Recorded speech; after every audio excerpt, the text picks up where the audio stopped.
Project 613, day 88. In the Torah, we have 613 commandments, and they all fall under one of three categories: Mishpatim, Edus, Chukim. Mishpatim means mitzvahs that make sense. Even if God would not have commanded us with these mitzvahs, we would have adopted these mitzvahs on our own. For example, the mitzvah of do not steal, right? That makes sense. Everyone agrees we should not steal. Even if we wouldn't be given that mitzvah, we would adopt it on our own. Society would adopt the mitzvah of not stealing. Then there's a mitzvah of edus, which means testimony.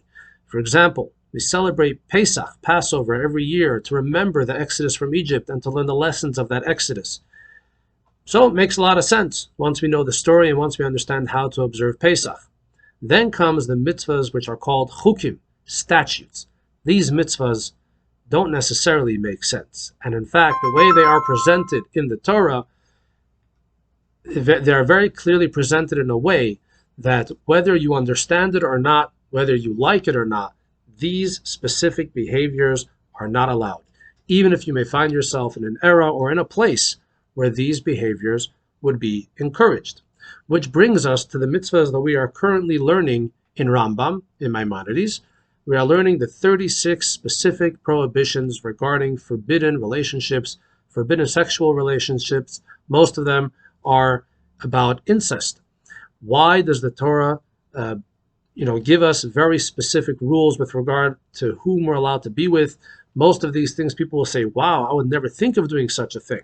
Or society doesn't accept such a thing, so why does the Torah have to get into the nitty-gritty details and to be very specific about all of these different relationships? And the answer is, who knows? There were times, there were places where these specific relationships were not only not forbidden, but actually encouraged. They were part of the culture. And therefore, the Torah presents these prohibitions in a way of chukim.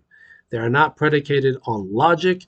This is the rule. The creator of the world gave us these rules with whom we're allowed to be with and whom we're not allowed to be with.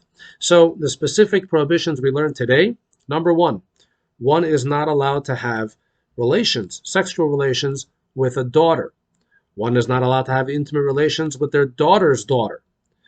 Or one is not allowed to have these relations with a mother-in-law or the wife's daughter, the wife's paternal grandmother, or the wife's son's daughter. And finally, the prohibition of being with the wife's maternal grandmother or the wife's daughter's daughter. We'll talk more about this tomorrow.